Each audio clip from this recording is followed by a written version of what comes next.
Selamat sore para pemirsa, selamat sore para kaum muda OMK yang berbahagia.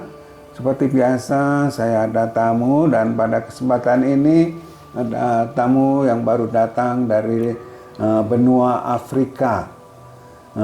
Mari kita dengarkan perbincangan kami, sharing dari Frater Diakon dari Afrika. Frater, di sana ada OMK. Silahkan Frater memperkenalkan diri. Frater, namanya siapa, tanggal dan tempat lahir di mana, dan mengenal CICM di mana, seminari menengah di mana, dan sekarang sedang di fase apa atau di mana juga. Silahkan. Baik, selamat sore Romo. Selamat sore. Pertama-tama terima kasih sudah diundang untuk berbagi pengalaman. Ya. Selamat sore buat semua, Shalom. Perkenalkan, nama saya Angelinus Fianto Randatiku. Ya. Saya berasal dari Provinsi Sulawesi Barat. Sulawesi Barat. Tepatnya dari Toraja Barat, Kabupaten Mamasa, Keuskupan Agung Makassar. Khususnya dari Paroki Santo Fransiskus Messawa. Ya. Menjalani seminari menengah di mana, Frater? Jadi saya lahir dan besar di Messawa, ya. Khususnya di Sepang. Setelah menyelesaikan studi saya di SMP, kemudian saya melanjutkan ke seminari menengah Santo Petrus Claver di Makassar. Ya. Gitu.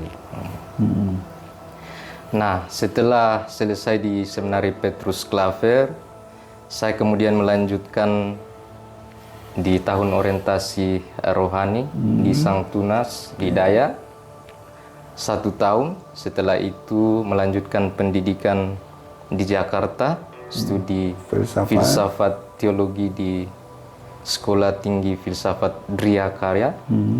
Kemudian setelah itu saya melanjutkan pendidikan saya di Filipina. Di novisiat. Di novisiat di Filipina. Theophil Verbis. Tapi sebelum memulai novisiat, kami mengikuti kursus bahasa Inggris selama kurang lebih 5 bulan.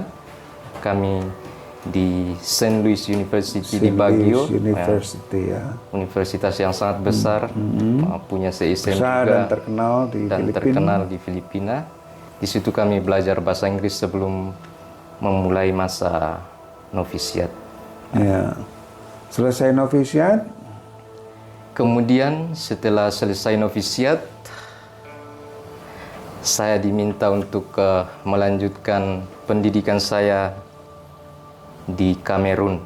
Di sana itu saya melanjutkan teologi di sebuah sekolah yang juga milik CICM. Ambil S2 teologi. S2 teologi di Kamerun. Nama sekolahnya itu Saint Cyprian. Di Kamerun, tidak jauh dari ibu kota Kamerun, di Yaounde. Di Afrika. Di Afrika Tengah. Kamerun itu adalah Afrika Tengah. Ya. Di sana juga komunitas internasional. Jadi frater-frater itu berasal dari berbagai negara. Ada yang dari Kongo, dari Kamerun itu sendiri, dari Indonesia, dari Brasil, Filipina, dari berbagai negara, dan dari berbagai tarekat juga. Di situ bahasa yang digunakan apa? Kamerun itu menggunakan 2 bahasa resmiah. Yang pertama itu bahasa Prancis. Bahasa Prancis dan bahasa Inggris. Bahasa Inggris. Dan kebetulan tempat saya melaksanakan pendidikan itu mereka menggunakan bahasa Prancis. Ya. Jadi di sekolah, di kelas itu bahasa Prancis yang dipakai. Ya, di sekolah itu kami menggunakan bahasa Prancis sebagai bahasa medium. Oleh karena itu sebelum memulai teologi, kami mengikuti kursus bahasa Prancis selama 1 tahun sebelum memulai teologi. Di sana juga? Ya, di Kamerun juga.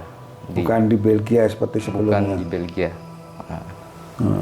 Ya. Pengalaman selama studi di Kamerun bagaimana, Frater? Pasti sangat menarik dan menyenangkan. Di situ berapa tahun belajar teologi? Di situ di Kamerun saya berada di sana kurang lebih selama 4 tahun ya. 4 tahun, ya. 4 tahun kamu 4 tahun. Misi pertama saya di sana itu ya belajar. Dan untuk belajar itu harus diawali dengan belajar bahasa Prancis, dan kita tahu bahasa Prancis itu adalah salah satu bahasa yang sangat susah bagi kita, khususnya orang-orang Asia, orang-orang Indonesia, sangat berbeda ya dengan bahasa kita, bahasa Prancis. Oleh karena itu sangat sulit. Tetapi saya melihat itu bukan sebagai masalah, tapi sebagai tantangan kita sebagai seorang misionaris. Ya, hal pertama yang harus kita pelajari itu ya bahasa, untuk bisa masuk ke dalam budaya di mana kita ditempatkan. Kita harus bisa mengetahui bahasa yang digunakan oleh orang-orang yang ada di situ. Ya. Terima kasih. Dan selama 4 tahun di Kamerun ada kesulitan-kesulitan, misalnya dalam hubungan dengan sesama, dengan orang-orang Kamerun sendiri, dengan makanan, dengan hubungan antar konfrater. Kalau pengalaman saya hidup, ya tentu di awal-awal pertama datang, seperti yang saya katakan tadi, bahasa tentu menjadi masalah dan tantangan yang sulit ya. Kita mengikuti kegiatan-kegiatan dan kadang tidak mengerti apa yang dikatakan orang. Tantangan kedua juga itu masalah keadaan, budaya, lingkungan yang tentunya juga sangat berbeda ya dengan situasi berasal dari Asia, kemudian masuk di benua Afrika. Itu ada banyak perbedaan makanan, karakter orang-orang setiap hari yang sangat berbeda dengan karakter kita. Tetapi itu semua bukan sebagai masalah yang bisa menghalangi kita untuk melanjutkan panggilan. Seperti pendiri kita Theophile Verbis, ya, beliau sendiri mengatakan semua awal itu selalu sulit, ya, awal selalu sulit. Ada istilah amante difficile itu. Tetapi bagi yang mencintai tidak ada yang sulit ya. Itu yang saya alami. Saya belajar untuk mencintai, bukan hanya mencintai orang-orang yang ada di sekitar saya, tetapi juga mencintai situasi, budaya, untuk pelan-pelan masuk ke dalam budaya mereka. Nah, itu yang membuat saya bisa bertahan, bisa juga belajar dengan mudah bahasa mereka dari cinta itu ya. Belajar mencintai, meskipun sulit, cinta itu bisa mengalahkan semuanya. Ya, mantap. Kalau saya mengerti, Kamerun itu misi yang pertama. Di situ tugas utamanya belajar. Belajar, ya. Dan selesai dari Kamerun, Frater Diakon ditugaskan di mana? Di negara lain atau di mana? Ada negara yang setelah kurang lebih 4 tahun di Kamerun. 4 tahun di Kamerun, ya.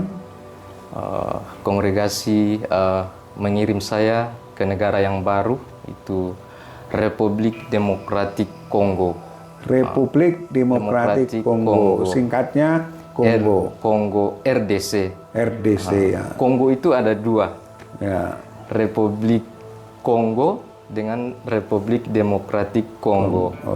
Itu 2 negara yang berdekatan dan berbatasan, hanya dipisahkan oleh sungai yang besar. Sungai yang besar, ya. Jadi ibu kota Republik Demokratik Kongo Kinshasa, ibu kota Republik Kongo Brazzaville. Jadi untuk membedakan itu, mereka kadang mengatakan Kongo Kinshasa dengan Kongo Brazzaville. Ya. Jadi saya ditempatkan di Republik Demokratik Kongo, tepatnya di Provinsi Kinshasa. Provinsi Kinshasa. Ya. Kita kan Di punya ibu dua, kota itu. ya, kita punya dua provinsi di CICM. Kongregasi kita punya dua provinsi di Republik Demokratik Kongo, Provinsi Kinshasa dengan Provinsi Afa. Apa ya? Jadi kami dikirim berdua dengan teman seperjalanan panggilan saya menjadi dua orang pertama Indonesia yang bertugas di Provinsi Kinshasa. Ya. Yang satu frater diakon siapa itu? Satunya Frater Diakon Stefanus Pardamaian, biasa dipanggil Moki. Moki. Ya. Sekarang dia masih di sana atau kembali ke sini juga? Dia masih di sana dan sedang mempersiapkan untuk tabisan imamatnya juga di sana. Tabisan imamat di sana. Ya, di sana ya. Jadi negara Kongo itu sebuah negara yang besar ya. Besar, tepatnya di Afrika Tengah juga, dikelilingi oleh banyak negara. Jadi Republik Demokratik Kongo itu merupakan, dari luas wilayahnya, itu merupakan negara kedua terbesar di Afrika setelah Aljazair. Aljazair. Jadi di situ Frater Diakon sudah berapa lama dari tiba pertama kali? Saya tiba pertama kali di Kongo itu tahun 2021. 2021. Ya. Ya. Berarti sudah 3 tahun ya? 3 tahun. 3 tahun itu terlibat di sebuah paroki atau di kategorial atau pekerjaan apa yang dipercayakan kepada Frater Diakon? Tahun pertama saya di Kongo itu seperti biasa dimulai dengan belajar bahasa karena meskipun Kongo menggunakan bahasa resmi bahasa Prancis, tetapi bahasa nasional negara itu sendiri ada 4 bahasa. Ada bahasa Lingala, bahasa Swahili, bahasa Kikongo, dengan Chiluba. Itu bahasa lokal. Bahasa nasional, mereka katakan bahasa nasional. Bahasa resminya bahasa Prancis, ya. Prancis administrasi, ya. Nah, tempat saya bertugas itu mereka menggunakan bahasa Lingala. Ya. Jadi tahun pertama saya, 6 bulan pertama, saya dikirim ke sebuah tempat, sebuah paroki, ya, paroki CICM juga, paroki kita. Tempat di mana ada tempat khusus, sekolah khusus untuk belajar bahasa Lingala, dan di situ saya memulai untuk belajar bahasa yang baru lagi dengan tantangan yang baru. Jadi hari-hari menggunakan bahasa Lingala. Ya, sekarang bahasa Lingala, ini. Ya. Tantangan apa yang paling besar yang Frater Diakon hadapi tahun-tahun terakhir ini? Setelah selesai belajar bahasa 6 bulan di paroki tempat saya belajar itu, kemudian saya dipindahkan lagi ke tempat lain.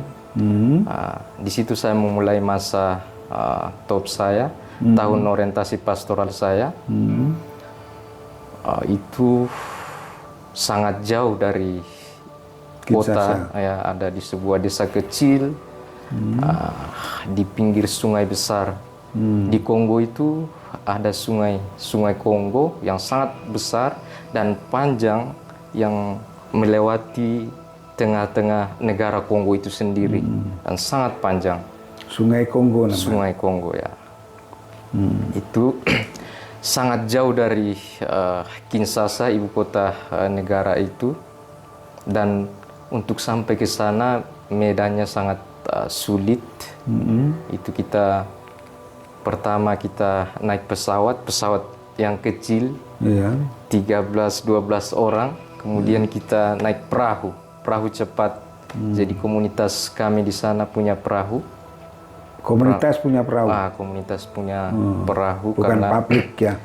Alat transportasi di tempat saya, desa tempat saya bertugas itu perahu karena sungai. Dari jalur transportasinya itu utama, sungai ya, lewat sungai, kapal, dan medannya sangat susah ya untuk berkunjung ke stasi-stasi. Paroki kami itu mempunyai 10 stasi yang sangat jauh 10 dari stasi berjauhan dari paroki, dan untuk ada beberapa stasi 5-6 stasi yang harus dikunjungi dengan perahu. Kadang juga dengan perahu-perahu yang kecil itu kita dayung perahu itu sampai 1 jam 2 jam untuk naik perahu. Meskipun sulit tapi sangat menarik Bisa juga sebagai orang juga, muda ya. Kami di paroki itu ada 3 konfrater dan semuanya masih muda-muda ya. Pastor parokinya juga masih sangat muda, orang Kamerun. Kemudian kami berdua diakon, satunya orang Haiti, kemudian saya sendiri orang Indonesia. Ya itulah ciri khas kita. Jadi orang Kamerun, orang Haiti, orang Indonesia. Hidup dalam satu rumah. Hidup dalam satu rumah. Melayani satu paroki. Ya. Apa tantangan dengan umat atau yang orang-orang lokal di situ? Ya, bagi saya bukan sebagai tantangan ya. Bagi saya bukan melihat itu sebagai tantangan, tapi hal yang sangat menarik untuk bisa hidup dengan orang-orang, karena mereka juga orang-orang yang sangat baik, sangat ramah, terlebih khusus dengan kami, orang-orang asing. Mereka sangat welcome untuk menyambut kami di paroki. Salah satu hal yang kadang saya lihat juga sebagai tantangan untuk masalah buat saya sendiri sebagai orang yang berasal dari Asia, Indonesia, bagi mereka itu kadang mereka melihat kami itu sebagai pedagang-pedagang Cina atau orang-orang India ya. Makanya kadang kalau mereka tidak tahu, wah ini mereka bilang ini orang Cina dari mana ini? Jadi Cina hitam. Mereka biasa panggil Chinois. Chinois itu bahasa Prancisnya untuk orang-orang Cina. Karena di negara Kongo itu banyak ya orang-orang asing yang datang untuk pedagang-pedagang dari luar yang menguasai perdagangan di Kongo itu sendiri. Ada orang-orang India, orang-orang Libanon, orang-orang Cina, terlebih khusus ya banyak yang sampai ke kampung-kampung. Itu kadang saya ketemu dengan orang-orang Cina yang mereka juga bisa berbahasa bisa berbahasa Linggala. Jadi orang-orang Indonesia yang bekerja di sana sebagai misionaris sering disebut pedagang Cina. Pedagang Cina ya. Kadang kalau saya lewat itu naik motor di sana kan, kami punya motor juga. Itu mereka teriak, Chinois. Mau kemana? Itu mereka biasa ganggu-ganggu orang Cina hitam. Ya. Di sana ada juga makanan yang saya sering dengar, apa namanya itu yang dari daun ubi kah atau apa itu? Ya, mereka juga seperti kita di sini ya. Mereka sangat senang makan daun singkong yang ditumbuk gitu ya. Namanya apa itu? Mereka bilang itu manyok. Manyok. Casa de manyok. Lain sama fufu fufu itu ubi. Itu makanan pokok mereka itu. Makanan pokok ubi yang disebut fufu. Ubi yang dikeringkan kemudian dijadikan tepung. Jadi tepung ubi dicampur dengan tepung jagung. Nah, itu mereka campur kemudian masak jadi semacam adonan kue ya. Itu yang jadi makanan pokok mereka. Itu sebagai nasi mereka, kalau di nasi mereka pakai fufu. Mereka terus manyok itu semacam lauknya begitu, sayurnya. Manyok itu ubi itu sendiri yang belum dihaluskan jadi tepung, itu manyok. Oh, bukan daunnya. Kalau daun itu mereka bilang pondu. Pondu itu bahasa Itu untuk Lingala. sayurnya gitu. Ya, Kalau makan sayur fufu, tumbuk itu ya. Itu harus mereka tumbuk sampai halus dan mereka masak itu mereka campur dengan apa namanya ini? Minyak. Mereka suka makan minyak mereka. goreng. Minyak goreng. Minyak sawit. Minyak sawit. Minyak sawit itu mereka langsung. Dan frater bisa menikmati makanan mereka di sana. Awal-awalnya ya agak susah juga ya, karena cara pengolahannya berbeda. Di sini juga kita sering makan ubi, makan jagung, cuma cara pengolahannya. Tapi pelan-pelan juga sudah bisa terbiasa makan. Biasa, ya. Ya, itu. Dan hubungan baik dengan mereka sampai sekarang ini. Sangat Frater Diakon bahagia di tempat itu. Sangat bahagia Sangat mereka bahagia. menerima. Puji Tuhan, luar biasa. Sangat bahagia. Hidup di negeri orang yang tidak gampang, tapi bisa mengalami kebahagiaan. Mereka itu orang-orang yang sangat sederhana ya. Sangat sederhana. Mereka petani, bekerja di ladang, pagi-pagi pergi ke ladang, sore pulang, dan masih menyempatkan waktu untuk pergi ke gereja, kegiatan-kegiatan di gereja sore hari. Mereka sangat aktif berpartisipasi. Juga banyak juga yang jadi nelayan di sungai yang besar itu kan banyak ikan, jadi pancing, jala, ya.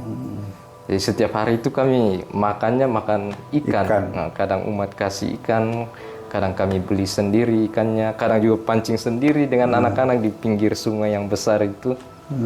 Itu sebagai rekreasi juga. Enjoy kadang sekali kayaknya ya. Naik perahu yang kecil itu dayung. Kadang pergi dengan mereka pancing ikan. Ya, frater, kita sudah cukup lama berbincang-bincang. Barangkali ada pesan untuk kaum muda yang sudah mendengarkan sharing. Barangkali mereka juga terinspirasi untuk bergabung dengan Tarekat CCM untuk bekerja di pedalaman-pedalaman seperti itu. Silahkan frater memberikan pesan yang menginspirasi mereka. Oke, untuk kaum muda, khususnya kaum muda Katolik, pesan saya pertama-tama itu masa muda itu adalah masa yang sangat krusial ya di dalam hidup kita. Jadi pesan saya, gunakanlah masa muda itu sebaik mungkin. Bijaksanalah menggunakan waktu selagi masih muda, karena itu akan menjadi modal bagi Anda sekalian di masa depan. Jadi gunakan waktu sebaik-baiknya. Yang kedua, pesan saya, jangan takut untuk menjawab panggilan Tuhan. Jika benar-benar dalam hati ada keinginan untuk menjawab panggilan Tuhan sebagai misionaris seperti kami ini, jangan ragu untuk menjawab panggilan Tuhan itu. Gereja membutuhkan Anda sekalian. Masa depan gereja Anda ada di tangan kalian. Jadi jangan takut untuk menjawab panggilan Tuhan. Terima kasih. Terima kasih para pendengar kaum muda yang berbahagia. Kita sudah mendengarkan sharing dari frater diakon kita dan memberikan pesan untuk jangan takut untuk menanggapi panggilan Allah. Allah pasti memanggil setiap manusia untuk hidup di dalam kebahagiaan. Kalau kebahagiaan kalian menjadi misionaris, terutama bekerja di pedalaman, tanggapi. Jangan takut, kata frater. Terima kasih dan marilah kita mohon berkat Tuhan. Tuhan bersamamu dan bersama rohmu. Saudara-saudari sekalian senantiasa dilindungi, dibimbing dan diberkati oleh Allah yang Maha Kuasa, Bapa, Putra, dan Roh Kudus. Amin. Terima kasih.